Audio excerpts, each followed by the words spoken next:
Senhoras e senhores, boa tarde. É com grande satisfação que o Tribunal Regional Eleitoral do Paraná recebe a todas e todos nesta tarde para a celebração do Dia Internacional da Mulher. Lembramos que o evento é transmitido ao vivo pelo canal do TRE Paraná no YouTube e também ficará disponível para visualização logo após o seu encerramento. Para aqueles e aquelas que realizaram a inscrição pelo sistema Moodle da Escola Judiciária Eleitoral, lembramos ser imprescindível o preenchimento da lista de presença e avaliação do curso, acessando-se novamente o sistema e preenchendo-se até 10 de março, próxima quinta-feira. O tema de hoje é a mulher e a história, e contará com a participação da desembargadora Sônia Regina de Castro e do historiador e escritor Renato Mocelin, que irão promover um bate-papo sobre o papel da Imperatriz Leopoldina na independência do Brasil, evento que completa 200 anos em 2022. Consignamos e agradecemos a presença do desembargador Wellington Emanuel Coimbra de Moura, presidente do Tribunal Regional Eleitoral do Paraná. Agradecemos também e consignamos a presença do desembargador Fernando Wolff Bodziak, vice-presidente e corregedor regional eleitoral do Paraná. Do desembargador Expedito Reis do Amaral, corregedor de Justiça do Tribunal de Justiça.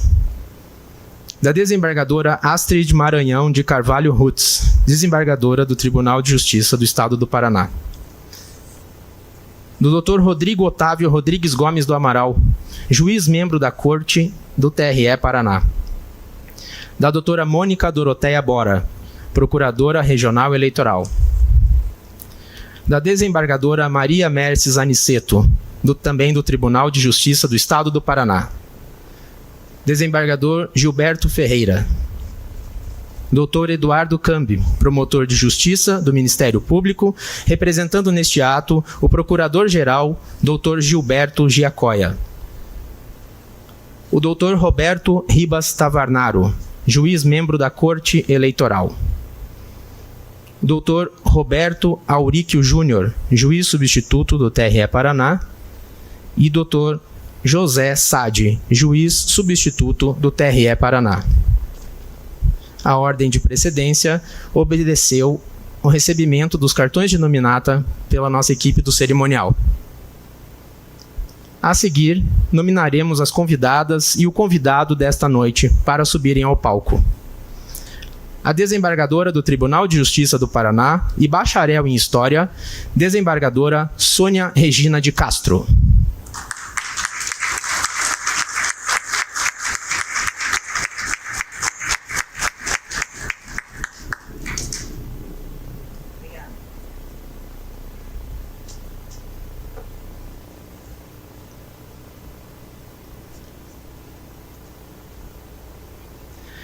O historiador, professor de História há mais de 40 anos e autor de mais de 50 obras, Renato Mocelin.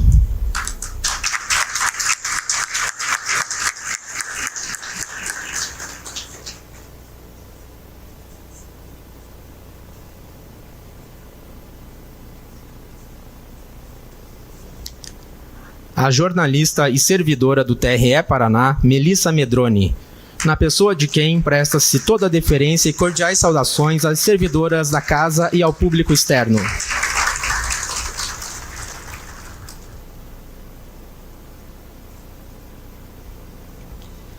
Tenham todas e todos um excelente evento. A partir de agora, a colega Melissa fará a intermediação da conversa.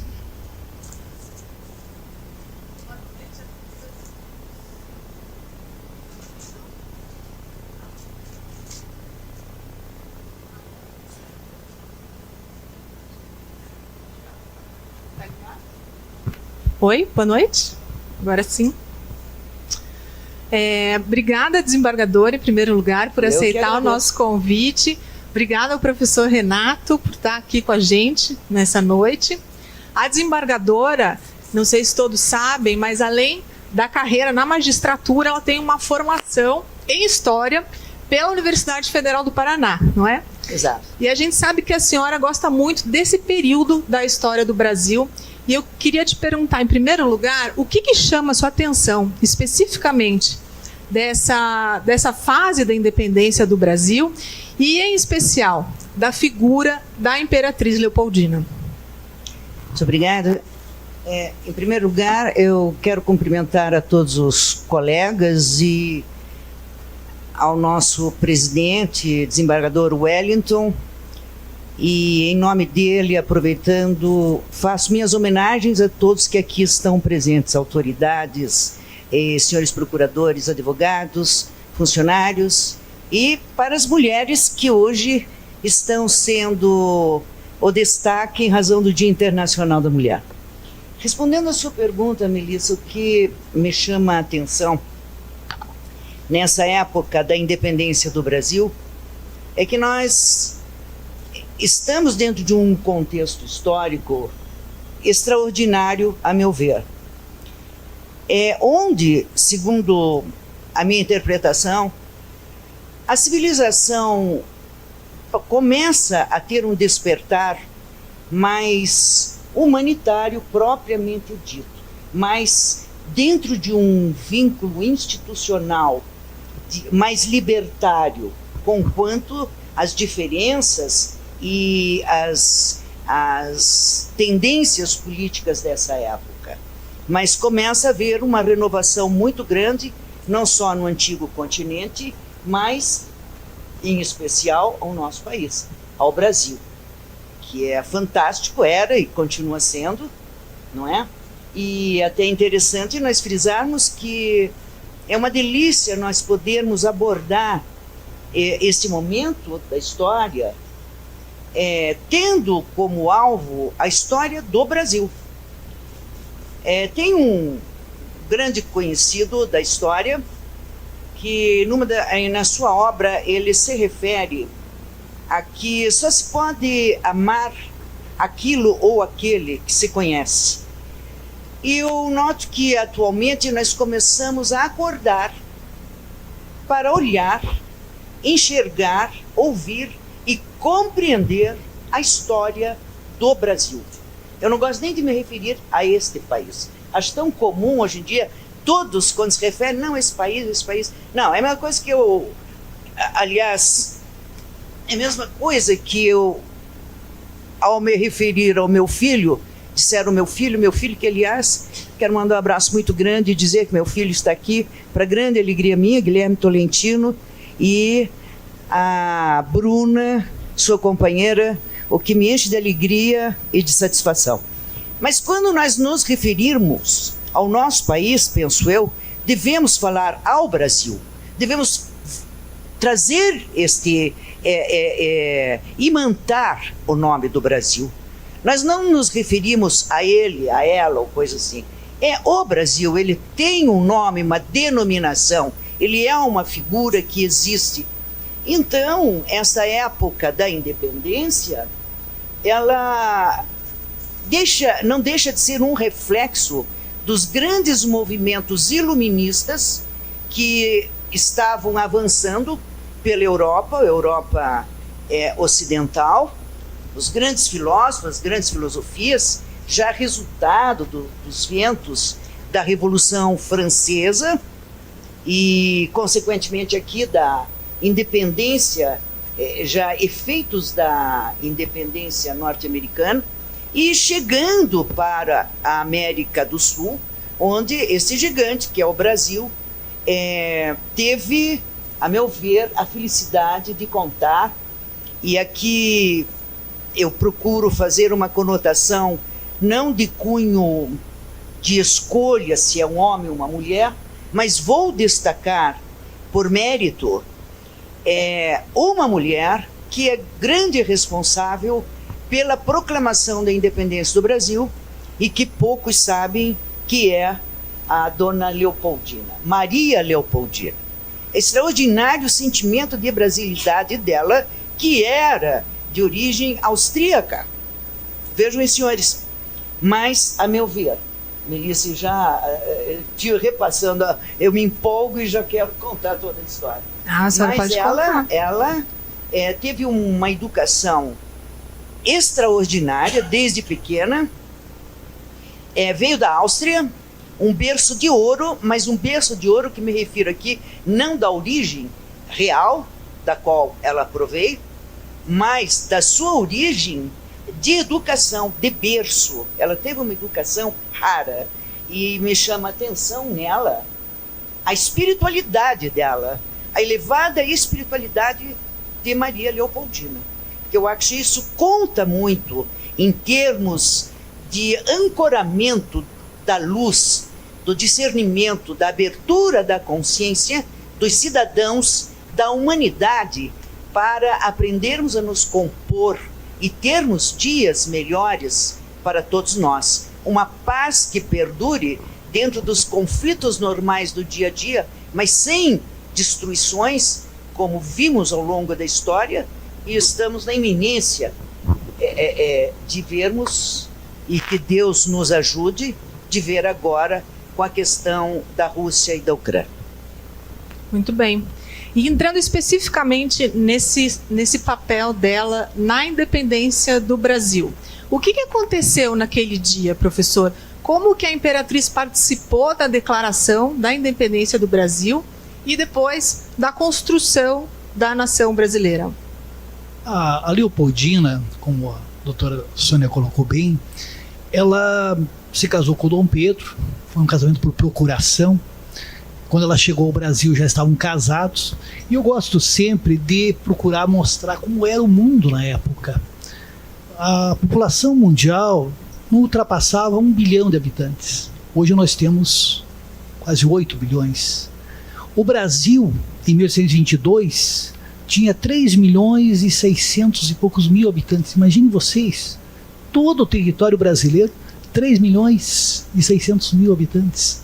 Cidades como Rio de Janeiro, Recife, mais de 70% da população era formada por escravizados e por afrodescendentes libertos. Temia-se o haitiísmo, que acontecesse aqui, aquilo que acontecera no Haiti, em que houve a libertação dos escravos de forma violenta, e houve também a emancipação política do Haiti, que era uma colônia da França.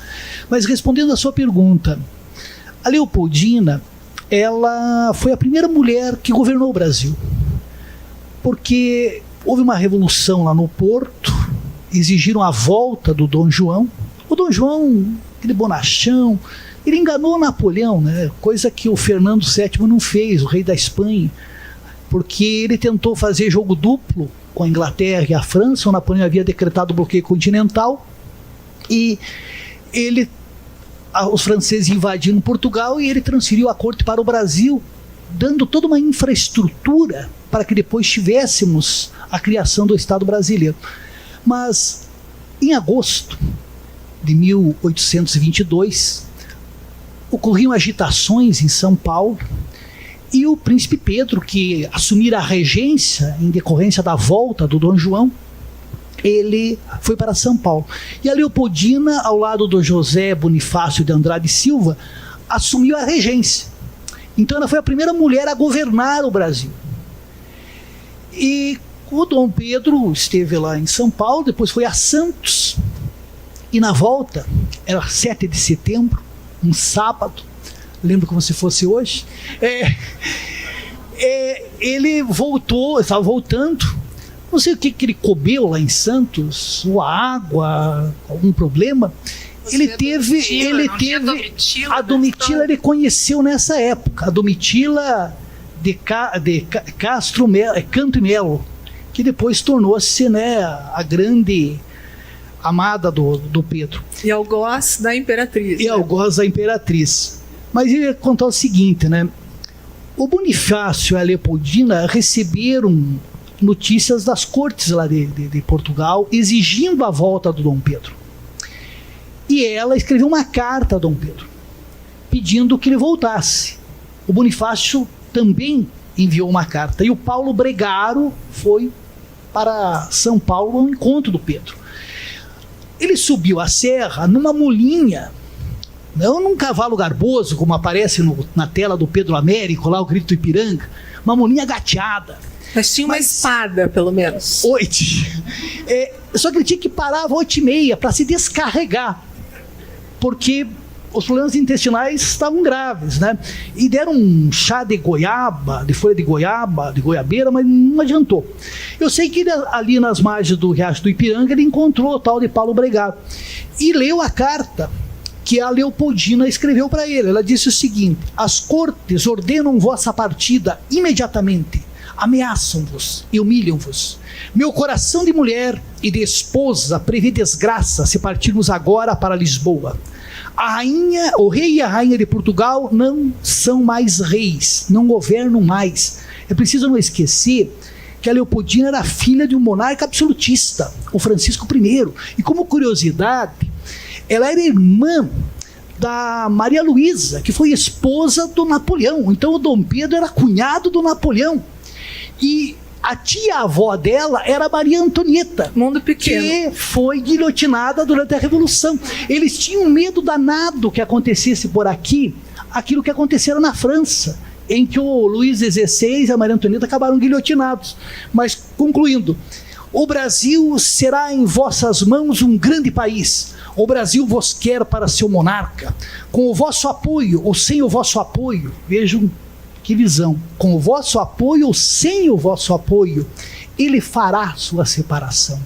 Quer dizer, ela teve a clarividência que o Brasil iria se emancipar, como estavam se emancipando as colônias espanholas. O pomo está maduro, colhe-o, já, senão apodrece. Então essa foi a Leopoldina. Depois nós podemos falar sobre a vida difícil que ela levou por aqui. Imaginem vocês, ela era uma moça poliglota, gostava muito de ciências naturais, teve relacionamento, conheceu Goethe, conheceu Martius, Spix, botânicos, zoólogos, os grandes pensadores, e de repente veio para esse cafundó, que era o Brasil. Na verdade era isso, né? Quando ela chegou no Rio de Janeiro, ao longe assim, ela achou aquilo maravilhoso, mas conhecendo melhor a cidade, ela viu que a cidade carecia de uma infraestrutura, tanto é que chamava o Rio de Janeiro do sepulcro dos estrangeiros, por causa da febre amarela, a peste bubônica e outras epidemias. Então ela vai viver aqui, mas conheceu Dom Pedro. O Dom Pedro é um personagem interessantíssimo. Ele falava fluentemente francês, compreendia inglês, dominava um pouquinho o latim, mas ele nunca teve uma educação regular, porque não era para ele ser o herdeiro. O irmão dele, o Antônio, faleceu. Tanto é que nós temos uma cidade aqui no Paraná, Antonina, que é em homenagem ao filho do Dom João, que faleceu. Então ele foi criado meio solto. Ele tinha 9 anos quando veio para o Brasil. E já tinha um apetite sexual, digamos, exagerado. Um pouquinho antes da dona Leopoldina desembarcar, ele tinha um caso com a Noémie Thierry, uma bailarina francesa. Inclusive ela teve um filho dele, também com a irmã dessa Noémie. Obviamente a dona Leopoldina não ficou sabendo, mas mais adiante ela vai saber coisas que irão desagradá-la. Desculpe se eu me estendi muito, tá? Não, fica à vontade. É realmente bem interessante, né? Incluindo aquilo que a desembargadora falou já sobre esse preparo, né? Ela anteviu que já ia acontecer, a decisão já estava tomada, então se ele assumisse aquele posto, seria dele, senão a coisa aconteceria sem ele, né? Qual que a senhora acha que foi o papel da educação que ela teve, da cultura que ela recebeu em Viena e a diferença que isso tinha, né, com essa cultura, com a educação do Dom Pedro I e trazendo isso até para a nossa realidade? Qual que a senhora acha que é o peso que a educação tem no futuro de uma mulher? Claro que nós estamos olhando hoje sob esse viés, não é? Da mulher. Mas um não pode existir sem o outro. O homem e a mulher, eles são o ponto de equilíbrio. Eles fazem o ponto de equilíbrio. Mas o que aconteceu na minha visão, o que me chamou muito a atenção na questão da independência do Brasil, e do papel que me cativou da Leopoldina foi justamente a espiritualidade dela. A educação, a meu ver, fazendo uma opinião pessoal, a educação, ela nos ajuda a despertar o nosso lado espiritual, o lado perene, o lado que deixa imantados ou imantado aquele ato, aquela ação que indelevelmente marca o nosso caminho, ilumina o caminho dos nossos prósperos. Não de uma forma de nos fazer valer, mas no sentido de cumprirmos as leis naturais, do bem, do belo, do justo.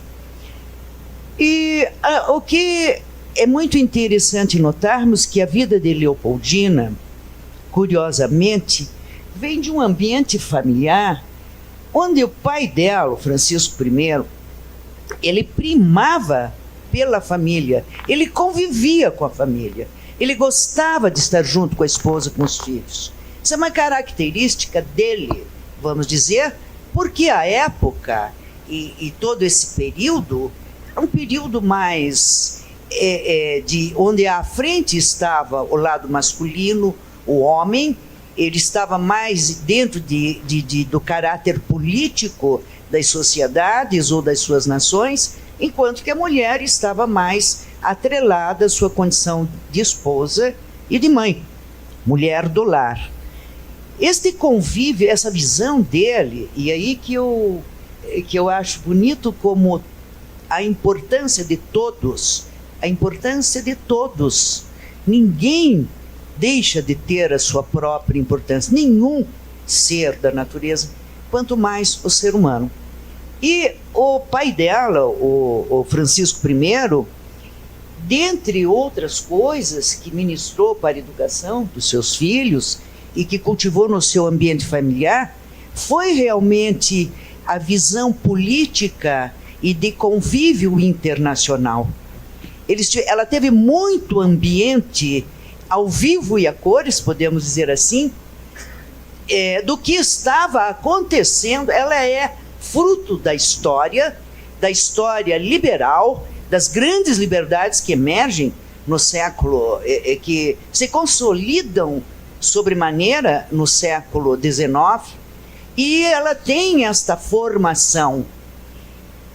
E esta formação que a fez, inclusive, ter contato com outras línguas e o amor pela botânica, em se tratando de uma mulher naquela época, em que uma mulher, é impressionante nós falarmos, mas a mulher não tinha esta aceitação como o seu espírito científico de exploração ou de seguir uma profissão. Isso não existia, isso era muito raro. E Leopoldina traz implícito dentro do seu espírito, da sua natureza, essa curiosidade, esse amor e esta visão institucional, política, emergente, nova, que se estabelece principalmente no século XIX.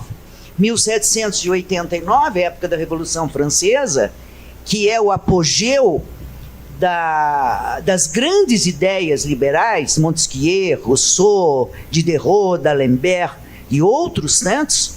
Vejam, ali está o berço dessas ideias que aos poucos foram se disseminando pela Europa, e aqueles com maior acuidade, maior sensibilidade, e aqui entra a importância da casa para os nossos dias, a importância dos pais, dos educadores, o nosso lar, o nosso querido e amado lar, a nossa simplicidade de ser, onde uma palavra à hora da mesa ou no convívio com os filhos, sobrinhos, com quem quer que seja, nós estaremos sempre passando uma pequena luz do conhecimento.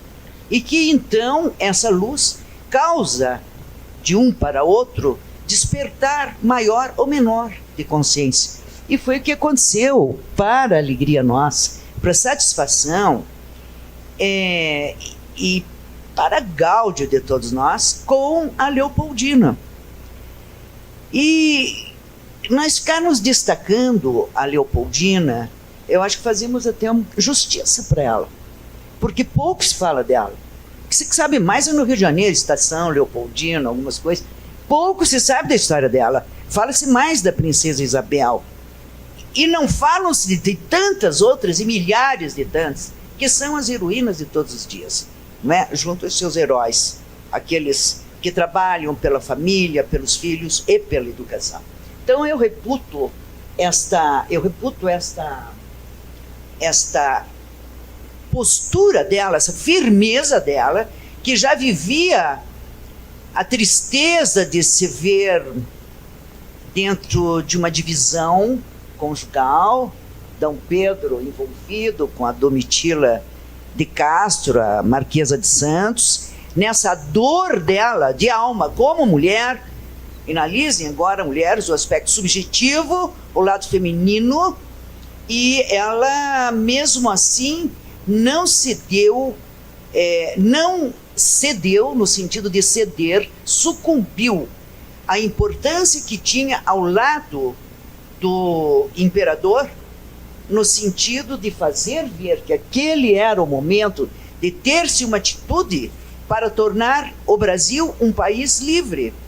Não fosse a sua atitude, inspirada também por José Bonifácio, nós não, quiçá o Brasil voltasse a ter uma condição, se não institucionalizada, mas de fato, de quase um retorno ao colonialismo. Então, aí está a minha curiosidade com relação a ela, a essa parte espiritual.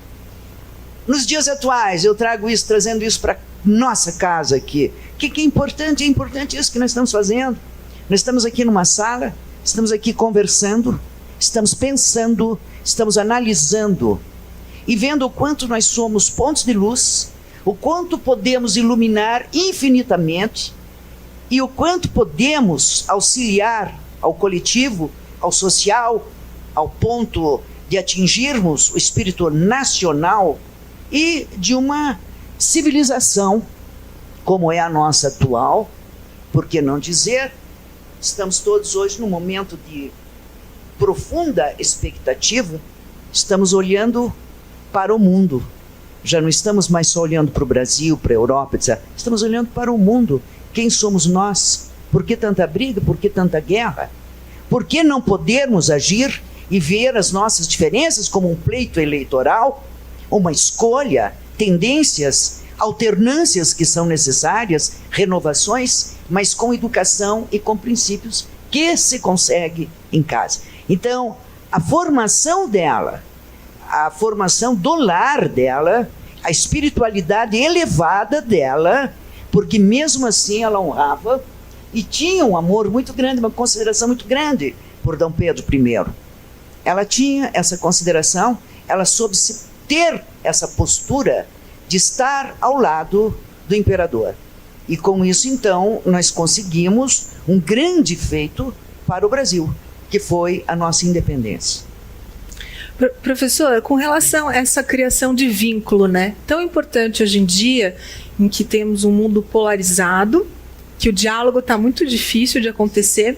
Naquele momento, nós tínhamos uma princesa, herdeira da dinastia Habsburgo, que recebeu uma educação, né, muito severa, calcada em valores muito tradicionais, e que, no entanto, atravessou o mundo, veio para o velho mundo, para o novo mundo, e aqui conseguiu criar um vínculo com uma população e com uma realidade totalmente diferente da dela, né? Como é que foi a criação desse vínculo? O que cativou na figura dela para os brasileiros, né? Ela foi, depois até de falecida, recebeu muitas homenagens, ela foi uma princesa, uma imperatriz amada pelo seu povo.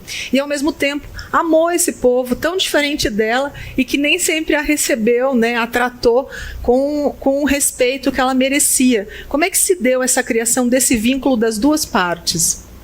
A dona Leopoldina, ela escreveu muitas cartas, principalmente à irmã Maria Luísa e ao pai Francisco I. E as princesas, elas não tinham escolha. Ela não escolheu o Pedro. a função das princesas era realizar um casamento de acordo com o interesse da dinastia no poder.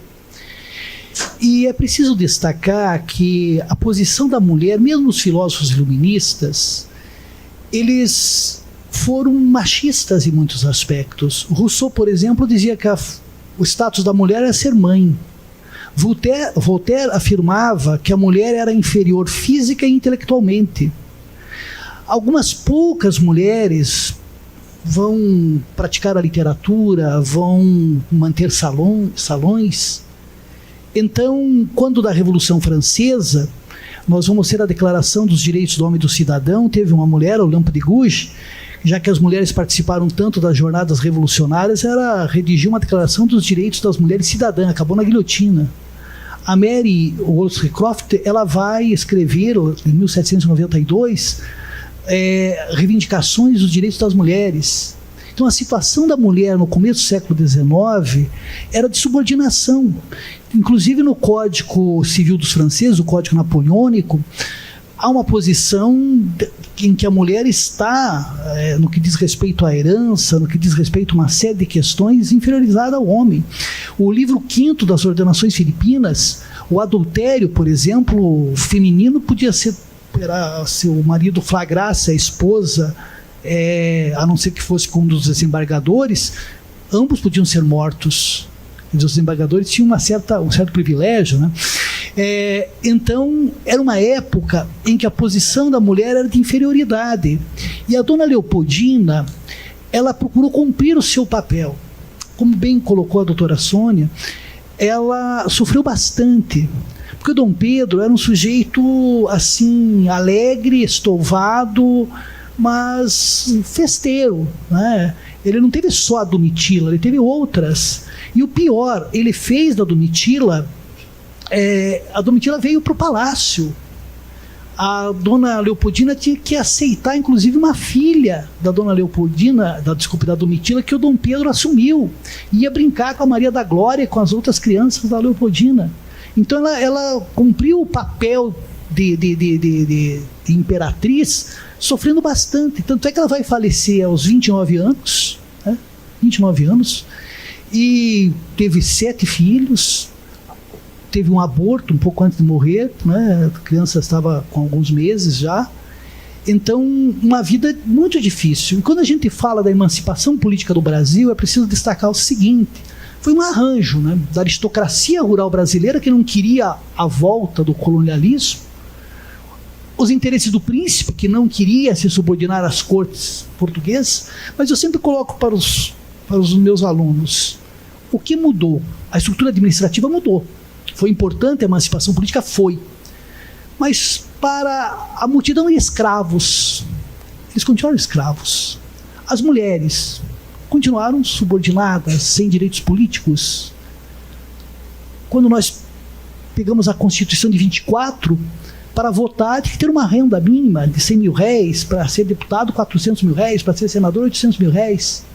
Portanto, é um contexto em que a mulher ainda está numa posição de extrema inferioridade. E eu só, emendando o que a doutora Sônia colocou, hoje eu estava conversando com os alunos dizendo o seguinte, né? As pessoas que mais sofrem em uma guerra são as mulheres. Em 1937, em dezembro, os japoneses tomaram Nanquim, a antiga capital imperial da China. Entre dezembro de 37 e janeiro de 38, mais de 20 mil mulheres foram violentadas, foram siliciadas, foram mortas. Quando os alemães, na Operação Barbarossa, entraram na União Soviética, os soldados tinham plena liberdade para fazerem das mulheres aquilo que eles bem entendessem. É óbvio, quando os soviéticos, na contraofensiva, entraram em Berlim, praticaram também tremendas atrocidades. Os norte-americanos na Guerra do Vietnã. Aqui no Brasil, na Guerra Civil de 93 a 95, a dos pica-paus versus os maragatos, as grandes vítimas foram as mulheres. Mas as mulheres passaram a ter uma participação econômica maior durante a Primeira Guerra, é verdade. Obtiveram o direito de voto em vários países, é verdade. Mas quantas mães perderam seus filhos, quantas esposas perderam seus maridos, quantas moças ficaram por casar? Quer dizer, As mulheres são as que mais sofrem em qualquer conflito. Hoje, por exemplo, mães russas estão chorando pela morte de seus filhos, mães ucranianas, essas pessoas que estão saindo da Ucrânia são em maioria mulheres. Então, portanto, nesse Dia Internacional da Mulher, nós temos que refletir sobre o quanto ao longo da história as mulheres foram vítimas, né? E, inclusive aqui no Brasil, de um machismo estrutural, né? O número de feminicídios, o país é um dos mais violentos do mundo. Então, que essa nossa conversa sobre a Leopoldina, sobre a emancipação política, sirva-nos para refletirmos sobre a nossa realidade, porque nós evoluímos muito em termos tecnológicos. Nós temos hoje, como minha filha está lá nos Estados Unidos, eu mando daqui a pouco uma foto de nós aqui, ela já vai curtir. Ela deve estar vendo, né? Já no YouTube. Então, porém, em muitos aspectos, nós vivemos ainda na pré-história. E considerando isso que o senhor está colocando, professor, o que a desembargadora acha com relação à cobrança que se tinha, se hoje ainda é dessa forma, ou se as coisas já estão mais igualitárias com relação à aparência e a esse comportamento público? Porque a imperatriz, ela, em alguns relatos, ela é retratada como uma mulher, apesar de ser uma mulher linda, você vai pesquisar as fotos dela na internet, é uma princesa com cachinhos dourados, né, com olho azul, mas ela é retratada como uma mulher desleixada, com aparência, como uma mulher acima do peso, sendo que ela viveu aqui menos de 10 anos, teve 7 gestações, né, vivendo num país tropical. Então, como que é essa cobrança com relação à aparência e comportamentos que muitas vezes não são tolerados, né, para mulheres, e que a gente acaba sendo um pouco mais condescendente com relação aos homens? Isso é como a gente estar em casa e estar à vontade, né? Por exemplo, eu não fico o tempo todo com saltinho, nem de tênis, eu fico com chinelo de dedo, às vezes em casa, mas à vontade, claro, mantém-se a higiene. Eu acho que, como uma fotografia, que nós fazemos pose quando tiramos a fotografia aqui, quando retratamos, é o ideal de si próprio, da própria coletividade, mostrar-se da melhor forma. O ser humano tem essa vocação. Este é o chamado dele para o alto da espiritualidade. Inclusive, aí reflete até aquilo que se fala muito da separação do homem da luz do alto, não é? Isso me faz lembrar aquela, tem uma fábula, um conto da flauta. Por que o canto da flauta é tão doce, é tão comovente, é tão contagiante, mexe com a alma? Diriam que a flauta é doce na execução deste som que cativa a alma humana, porque ela chora a separação do corte, como é que a gente chama? Da dualidade. Do bambu. Ela é cortada ali no bambu. Ela é separada da sua raiz. E nós vivemos, dentro de nós tem um chamado muito grande, aquela coisa, eu desejo desesperadamente não sei o que é essa busca, esta consciência que estamos necessitando estar mais próximo do nosso tronco, da árvore da vida, do Supremo, do Criador. Então, é este o sentido que eu vejo no geral. Por exemplo, se a princesa era aciada ou não, se era gorda ou não. Quantas mulheres com problemas sérios de saúde, porque precisam se mostrar elegantes, não podem engordar, tem que ser assim ou ser de outra forma, e às vezes prejudicando a sua própria saúde para ter uma imagem para satisfação de terceiros, quando na verdade a imagem que deve ter é de si mesma, de amar a si mesmo. Nós não sabemos nos amar a nós próprios. Nós estamos abrindo para isso nos dias atuais, a meu ver. E é esta abertura que está provocando esses movimentos, esses congraçamentos, esta alegria deste convívio, não é? O professor se referiu aos colegas desembargadores. Eu posso dizer, por exemplo, como mulher, e sou uma das mulheres mais antigas hoje no tribunal, tenho uma convivência de muitos anos, majoritariamente com homens, onde deles eu recebi e recebo até hoje respeito, carinho e apoio. Então, são estas nuances que trazemos como estofo da nossa conversa, que talvez seja o que possamos aproveitar, é que nos abastecem a alma, que nos dão força para viver, coragem para viver. Não importa o status que você tenha, o grau que você tem, o que importa é o que você é e tem de melhor para dar. E é isto que traz a colaboração para o espírito coletivo e o espírito da nação. É o que o mundo hoje se debate mais do que nunca, a busca disso. Pela primeira vez dentro da minha concepção, nós estamos vendo um só mapa na Terra. Tipo, vamos parar com isso, não é? Falando da Leopoldina, no Rio de Janeiro, ela tinha uma convivência ótima com os escravos, com os negros. Ela era benquista por eles. Ela os considerava como seres humanos. Ela tinha essa doçura. Ela tinha convivência com todos. Ela tinha uma alma, um espírito despreendido, humanitário. E é isso que me chamou a atenção nela. Tanto é que quando ela chegou no Brasil, ela ficou, eu também ficaria no lugar dela. Quem conhece um pouco a Europa, e a gente conhece como turista, aquelas montanhas lindas, cheias de neve, aquela coisa toda que encanta, a Áustria, que eu acho maravilhosa e tudo mais, não deixará jamais ser maravilhosa, mas vocês imaginem agora, chegando naquela Baía da Guanabara, a riqueza que era aquilo, aquelas árvores, e o encanto dela, quando chegou naquela Baía, ela ficou encantada. Ela se revestiu de um espírito de brasilidade naquele momento.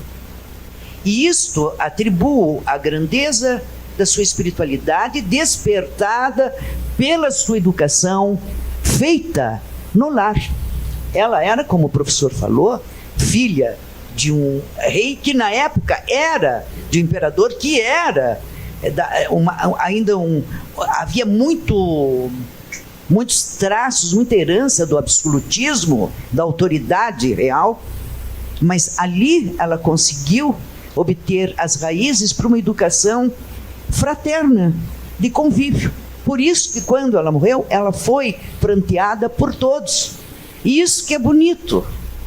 O que foi bonito, ela foi pranteada pelos brasileiros que ali estavam. Todos a amavam e não tinham noção dessa extensão política sobre a qual nos referimos hoje. O que eles choraram foi o carinho daquela mulher, daquele espírito que, além da doçura do dia a dia, teve a grandeza de se inspirar e de acatar muito do nosso grande José Bonifácio, as orientações dele, para chegar onde nós chegamos. Foi ali o Brasil. Eu não entendo que o Brasil seja pior ou melhor do que uma nação. Não, só podia ser do Brasil, somos nós brasileiros. Não é verdade. Nós deveríamos viver, se fosse possível, mas já temos o alcance hoje com a internet, de olharmos mais a fundo que somos todos iguais, seres humanos, homens e mulheres, em qualquer lugar do mundo. Primeiro mundo que seja, nós somos humanos. O coração é que vai fazer a diferença e vai fazer a grandeza. O Brasil é um país bastante fraterno em termos da sua Constituição Nacional. Nós temos uma fraternidade sui generis em comparação a muitos países da Europa, da Ásia, da América do Norte. Nós somos um país que começa a conhecer a si mesmo. E daí, volto naquela frase, professor, até nós comentávamos há pouco que na história, quando se refere a qualquer líder, negativo ou não da história, às vezes podemos ser mal interpretados. Mas esta frase, por coincidência, paz, meus senhores, eu tirei de um livro, lendo a biografia de Adolf Hitler, quando estudava a Segunda Guerra Mundial, que eu acho importantíssima, e ele, no Mein Kampf, ele dizia: conheça a história da Alemanha, porque vocês vão amar o povo alemão quando vocês conhecerem a sua origem. Ele diz: só se ama o que se conhece.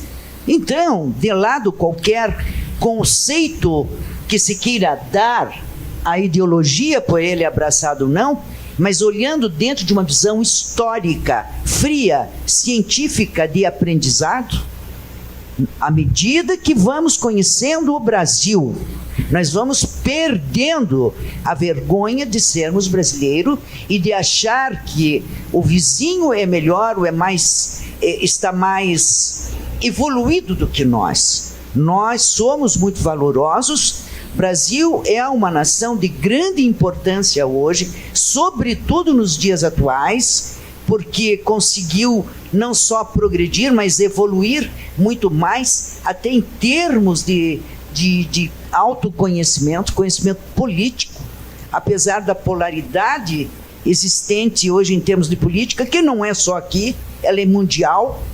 Nós sempre temos que ter uma visão de conjuntura. Isso aprendi na faculdade de História, com a professora Cecília Westphalen. Não se limitem aos fatos, limite-se a ver a conjuntura, onde aconteceram os fatos.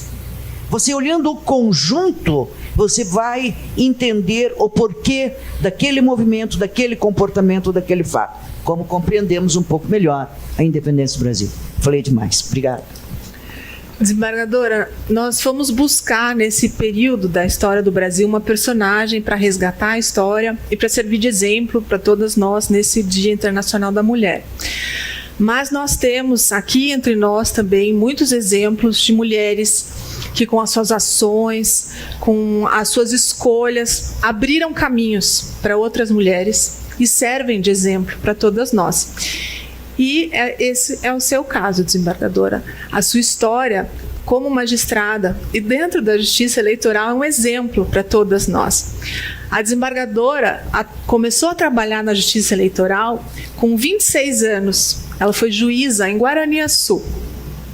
Chegou lá como autoridade máxima do município, né? A população um pouco desconfiada daquela moça jovem, as autoridades dizendo que ali ela não ia meter o bedelho dela. Mulher nenhuma ia mandar. E a desembargadora, ainda juíza naquela época, saiu de lá amiga desse prefeito que falou isso para ela e conquistando o respeito da população de Guaraniaçu.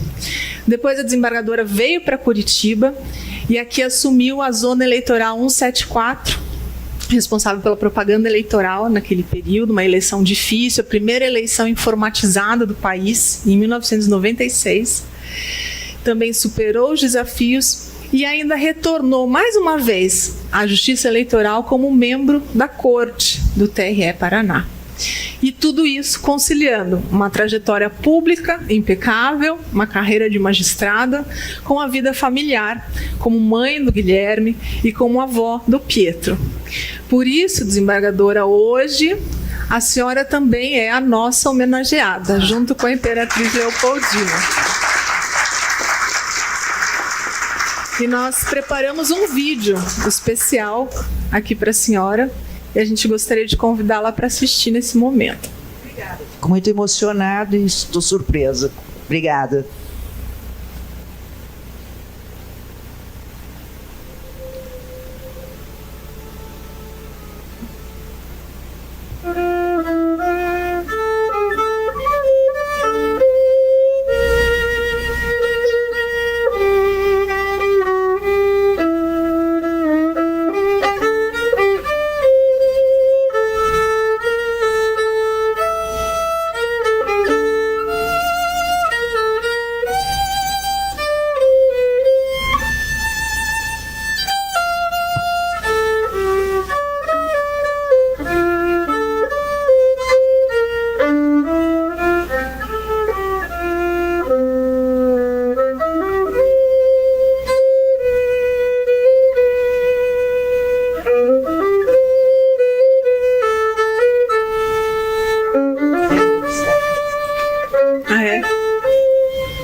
Esse foi o nosso maestro, desembargadora Dirceu. Ele é servidor aqui do TRE Paraná e é maestro da banda Fora da Pauta, formada pelos servidores, servidoras e autoridades aqui da casa. Já tive o prazer de acompanhar. Obrigada, maestro. Gente, eu estou muito emocionada.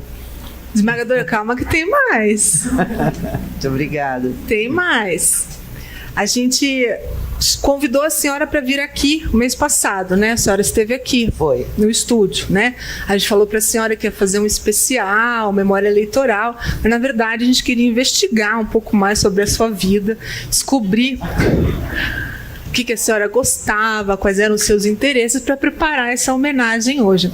Mas a desembargadora deu uma entrevista para o nosso servidor e jornalista Marden Machado aqui no nosso estúdio, no TRE Paraná, e ela contou de uma forma muito emocionada sobre a sua trajetória aqui na Justiça Eleitoral, pela qual ela manifestou muito carinho. Por isso a gente editou essa conversa e gostaria de exibir agora os principais trechos dessa entrevista. Vamos acompanhar? Desembargadora Sônia Regina de Castro, história natural aqui de Curitiba, formada pela Universidade Federal do Paraná. A primeira pergunta que eu faço para a senhora: qual é a lembrança mais antiga que a senhora tem da Justiça Eleitoral? A lembrança mais antiga que eu tenho da Justiça Eleitoral, propriamente dito, é quando fiz meu título de eleitor. Era lá no alto do São Francisco ainda. Essa é a lembrança mais antiga. A senhora chegou a trabalhar como mesária ou não? Não, nunca cheguei a trabalhar como mesária. Acompanhava meus pais em dia de eleições, gostava de ver o movimento das eleições. Eu acho que a nação inteira, a população, se contagia com os anos em que tem eleições, né? Mas nunca trabalhei como mesária. E aí a senhora foi aprovada no concurso para juíza substituta. Nessa função, chegou a atuar no eleitoral? Não, como juíza substituta, não. Como substituta, eu trabalhei inicialmente, peguei as comarcas de Araucária, Rio Negro e de Malé.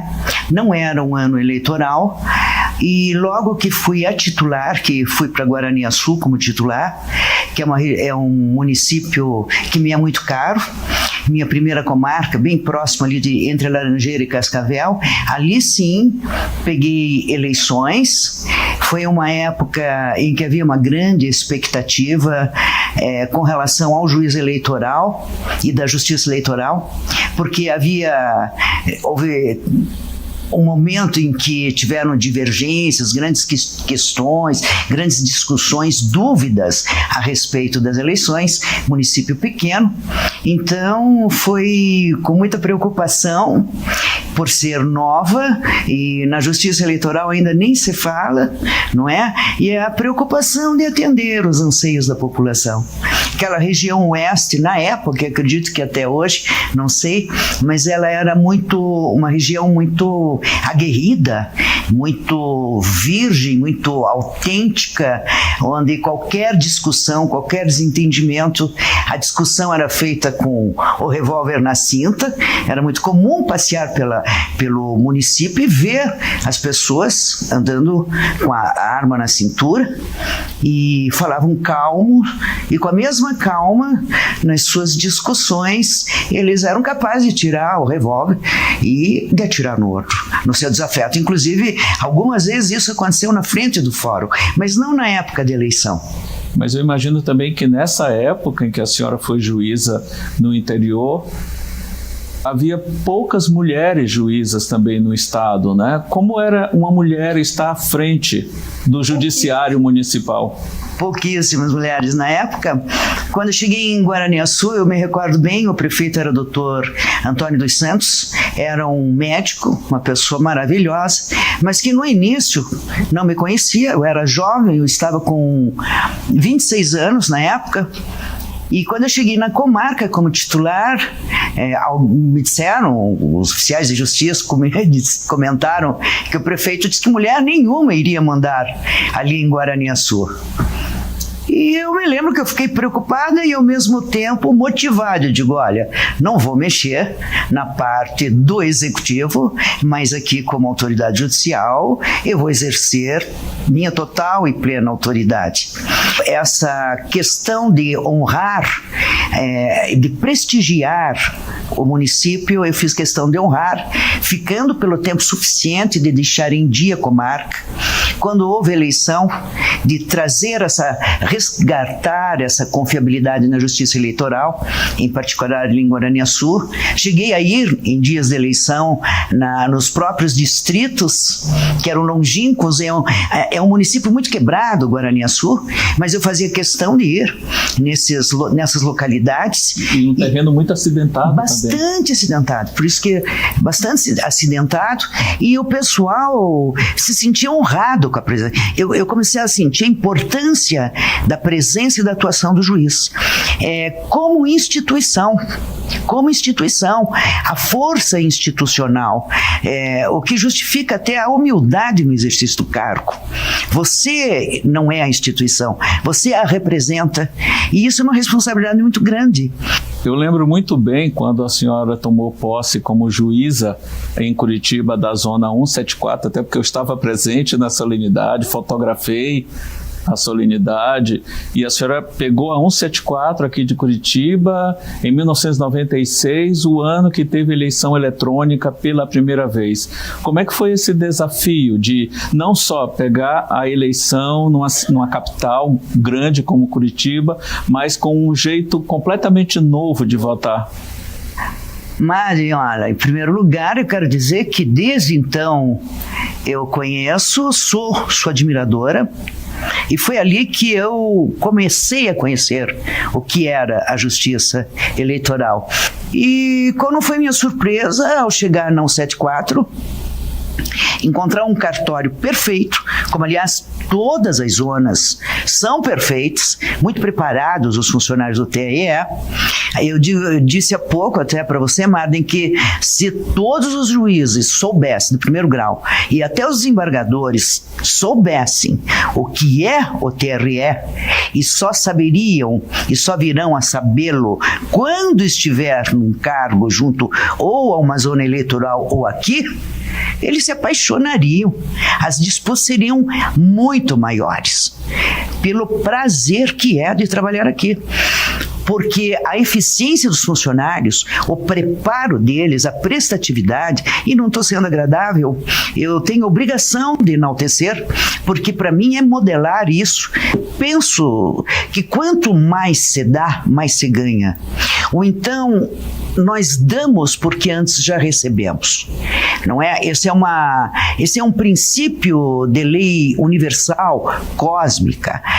E este exemplo, este modelo do TRE, eu trouxe muito para o tribunal. Até hoje eu acompanho aqui o TRE, fiquei naturalmente, sou fã do TRE, fui muito bem acolhida e fiquei muito entusiasmada com o alto preparo, a competência dos funcionários. A educação, o carinho, a parte artística, cultural, para mim foi a coisa mais linda do mundo. Então, aqueles que não conhecem o TRE, ou a zona eleitoral, que é nosso, é da nossa cidadania, deveriam conhecer melhor. E 16 anos depois dessa passagem como juíza da Zona 174, a senhora volta à Justiça Eleitoral, integrando a Eleitoral como suplente de desembargadora. E também num outro momento muito importante da história da Justiça Eleitoral paranaense, que é quando estávamos expandindo a biometria para o interior do estado. Eu lembro que a senhora foi a juíza relatora que homologou, né, tanto a biometria em Londrina como em Maringá, que foram as duas grandes cidades do interior a passar pelo processo biométrico. Olha, foi outro momento histórico também que tive a oportunidade de participar, quando vim ao Tribunal Regional Eleitoral. Vi que a conduta e a postura do seu funcionamento através dos seus respectivos funcionários é a mesma, apesar da graduação maior ou menor de um e de outro, mas é uma coisa bonita de ver esta formação. Eu até cheguei há pouco a comentar com você, Mardim, se todos os tribunais seriam igual ao nosso, porque é muito bonito como ele nasceu, como ele se estruturou e se mantém até aqui o TRE em alto nível. E esse alto nível me refiro ao preparo dos funcionários, ao atendimento, ao zelo desta prestação jurisdicional da Justiça Especial, que é a Justiça Eleitoral. E agora, para encerrar, a senhora, de uma certa maneira, até já respondeu a essa última pergunta que eu vou fazer. Mas que conselho a senhora daria para um jovem, uma jovem que esteja ingressando na Justiça Eleitoral como servidor ou servidora, ou mesmo um jovem magistrado ou magistrada que tome posse como juiz eleitoral no interior? Que conselho a senhora daria para essa pessoa? Partindo da minha experiência, eu diria: veja com responsabilidade o que você está assumindo. A importância sua como uma pessoa dentre milhares compondo essa estrutura, onde você pode espargir a luz dos conhecimentos que você adquiriu e vai adquirir ao longo da vida, em prol da comunidade, em prol do outro, que aliás é de onde decorre os ganhos para a sua individualidade. Só se cresce na medida daquilo que se dá.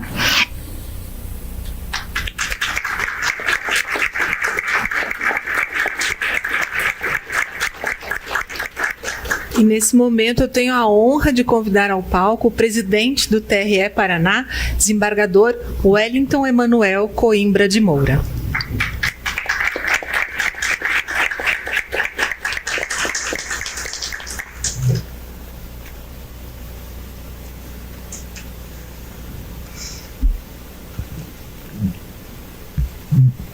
São muitas as emoções.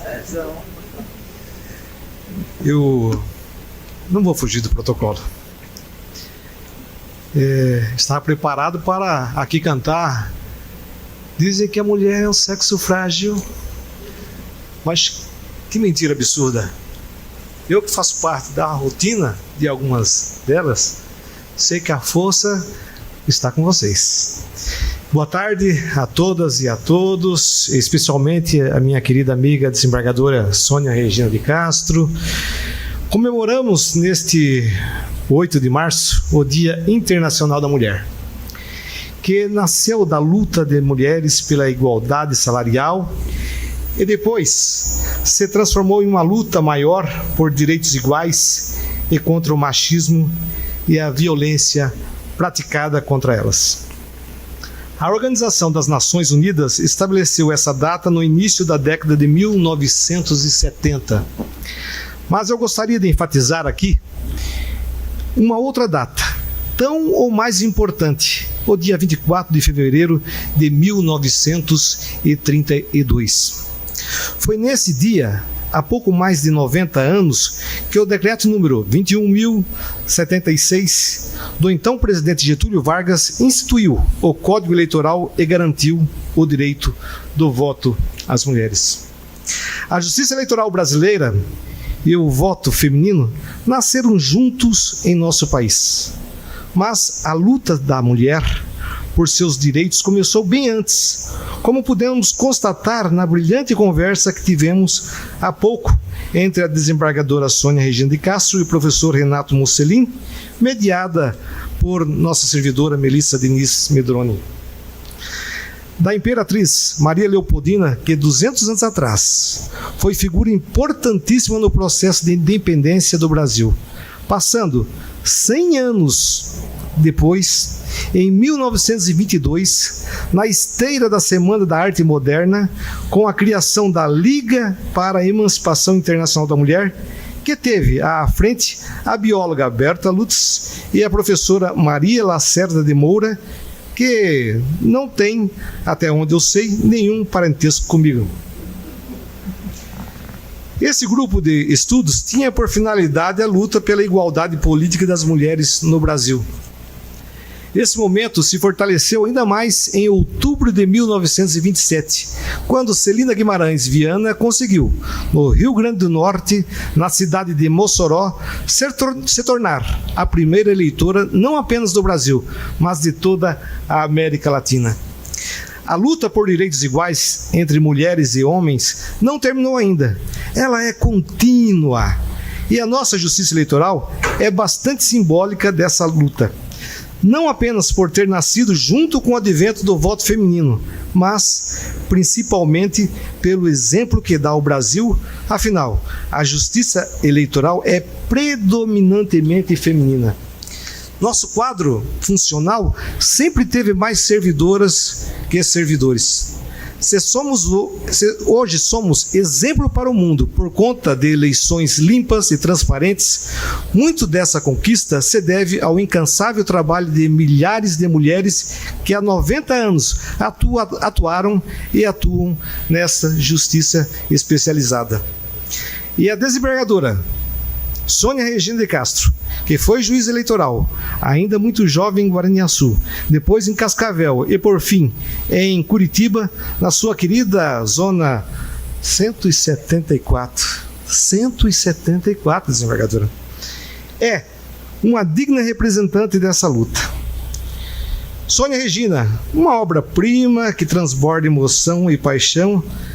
Tenha certeza que você mora profundamente no meu coração. Receba agora, minha querida amiga, essa singela e merecida homenagem da Justiça Eleitoral Paranaense. Meu muito obrigado.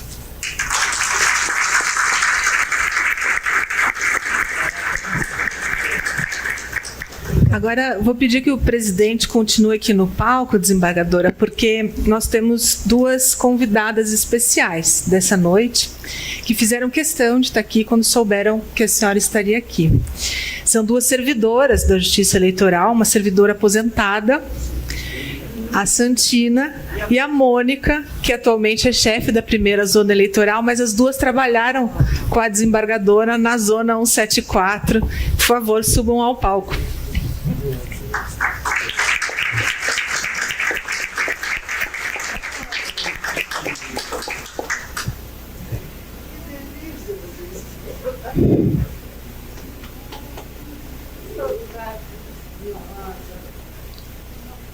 Olha, sucesso da 174. A Santina muito obrigada. Que saudades. Obrigada. Obrigada, Mônica. Divido com todas essas flores. Vamos fazer uma foto oficial?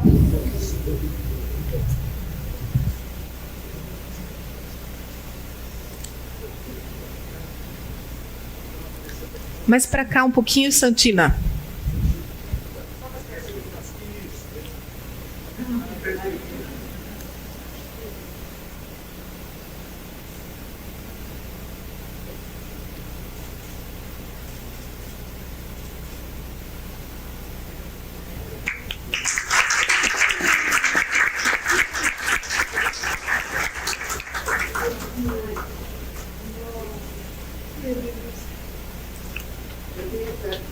Tem o cartão delas até hoje.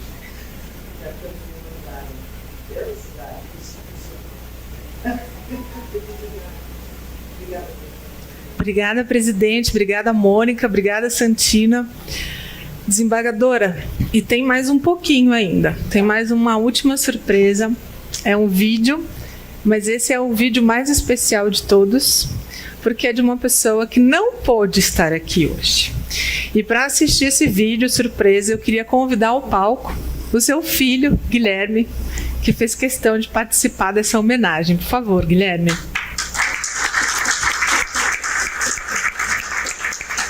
Fica aí do ladinho da sua mãe. E vamos conferir.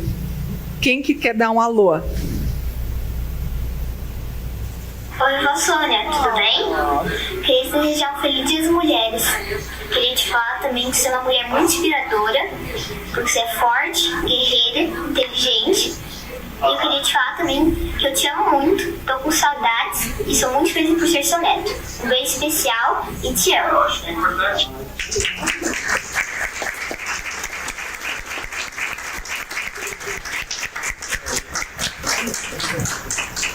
Nossa, que coisa linda. Desembargadora, agora a gente gostaria de ouvir da senhora. Como é que está sendo essa experiência, esse Dia da Mulher, e que mensagem que a senhora gostaria de deixar para todas as pessoas que estão conosco nesta noite, aqui no auditório e também nos acompanhando pelo canal do YouTube? Olha, eu quero agradecer imensamente. Foi uma surpresa, não esperava. Esperava conversarmos sobre a Leopoldina. Agradeço de todo o meu coração, professor Mussini, Melissa, Isso. a todos que aqui estão, as minhas queridas Mônica e Santina da 174, meu amado filho, Bruna, sua companheira, e meu querido amigo de alma, de lida, presidente, desembargador Coimbra de Moura, Wellington, pessoa combativa, que comunga ideais, daí porque a nossa proximidade, assim como com meu querido amigo também, colega, desembargador Fernando Wolff, todos que aqui estão. Eu estou muito emocionada. Esses tempos fui procurar uma psicóloga para pedir ajuda, porque eu não consigo mais chorar. É verdade, não estou mentindo, estou confessando aqui uma particularidade minha. Talvez a vida nos leva, às vezes, a ter reações onde a gente chora para dentro. E eu estava tentando chorar. Eu senti um pouquinho de lágrimas aqui, eu estou muito comovida, muito agradecida mesmo do coração. Um carinho enorme de todos vocês. Espero continuar fazendo o que eu sempre faço, principalmente em termos da nossa profissão, que eu tanto amo. Aí meu filho, o Guilherme, deve ver o quanto a mãe às vezes foi dividida entre a maternidade e o trabalho, duas coisas lindas na minha vida. E meu filho, a quem agradeço, que muitas vezes suportou a distância da mãe dele para poder seguir aqui com essa atribuição, que muito me ajudou, companheirinho, amigo, espírito iluminado, doce.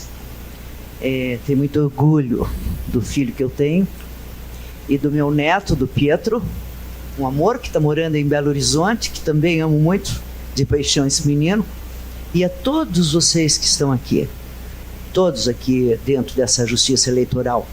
Ela é importantíssima, sim, para manter a paz nacional. Importantíssimo. Ontem eu ouvia no Roda Viva a entrevista do ministro Edson Fachin, e eu ouvi com muita atenção e com bastante isenção de ânimo, aferindo a responsabilidade dele para manter a ordem nacional, a ordem jurídica e os ideais da pátria brasileira, dos brasileiros. E encontro, como sempre disse, esse espírito, essa alma, de uma forma muito carinhosa e muito especial aqui no TRE. E hoje, então, nem se fala. Estou muito comovida, agradeço a todos, meu presidente, minhas amigas, meus colegas que estão aqui, desembargadoras, desembargadora Astrid e desembargadora Mércias. Isso só porque é Dia das Mulheres. Os meus queridos amigos também se considerem citados e dentro do meu coração. Sempre fui, eu tenho uma tendência, uma vocação ao humanismo, e gosto muito de uma poesia que tem de Victor Hugo, onde ele realça o valor do homem e da mulher. E não dá para dizer qual que é o melhor, mas da importância dessas criaturas que seguem e seguirão um dia, quiçá, a angelificação. Nós nascemos para sermos vitoriosos, sermos membros da luz, trazermos a paz para a nossa coletividade, a nossa família, a nossa nação, o nosso Brasil, que tem tanto a oferecer, a começar pela alegria, doçura, bondade do espírito do brasileiro, sem nenhum vitupério, sem querer nos acharmos melhor, mas o povo brasileiro é muito dócil, muito meigo. Talvez ele tenha essa missão de ajudar a agregar toda a humanidade. O planeta está precisando das nossas luzes, está precisando das nossas orações, da nossa fé. Eu nunca pensei que fosse chegar a falar com tanta alma o que eu estou dizendo para os senhores, de orar, porque foi a única alternativa que vejo e que encontrei para poder enfrentar esses tempos que estão aqui. E quem sabe esses tempos estejam servindo para mim, para eu ver, aliás, o que sempre deveria ter visto antes, a importância da fé, de acreditarmos em Deus. Nós nascemos para sermos felizes, vivermos irmanados, seja qual for o trabalho que fazemos. É tão bom olhar o outro quando eu vejo cada um de vocês, meu querido professor, meu colega do curso de História. É uma delícia, um prazer. Eu revivo aquela nossa faculdade, professora Cecília Westphalen, grandes nomes, professor Brasil Pinheiro Machado e tantos outros, Rui Wachowski, grandes historiadores. E é isso que eu digo, é importante nós valorizarmos o que temos na nossa casa. É isso que nós temos que abrir no Brasil. Nós temos que não ter vergonha de ver o quanto somos ricos, não para nos envaidecermos, mas do tanto que temos para poder doar para um mundo melhor. Eu estou muito, muito agradecida, muito emocionada, muito feliz, e agradeço mais uma vez, citando o nome do meu caríssimo amigo, suspeita, desembargador Wellington, do meu caríssimo amigo desembargador Fernando, nosso corregedor, vice-presidente. Agradeço demais todo esse carinho. Santina, estou vendo, estou nos vendo na 174. Mônica, momentos incríveis que nós vivemos lá, a lisura, a competência, a dedicação, tudo que eu falei não foram palavras para ser agradáveis. É uma pura verdade o que eu falei sobre o TRE. Nós, quando saímos daqui, nós voltamos com muito entusiasmo para a justiça comum, que é mais difícil porque ela é uma gama de outras especialidades. Mas o que vemos de modelo aqui nos contagia para fazermos lá. Acho que o presidente tem visto mais do que nunca isso de perto. Então, meu coração, muito obrigado a todos, que Deus lhes pague. Obrigada, TRE. E sejam felizes enquanto aqui. Sejamos todos nós. Muito obrigado. Obrigado.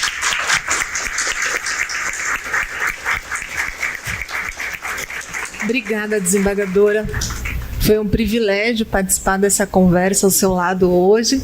E muito obrigada também, professor Renato, por aceitar o nosso convite e fazer parte, né, desse momento de valorização das personagens históricas e das personagens do nosso tempo que nos inspiram. Então, feliz Dia das Mulheres a todas vocês, uma boa noite a todas e a todos.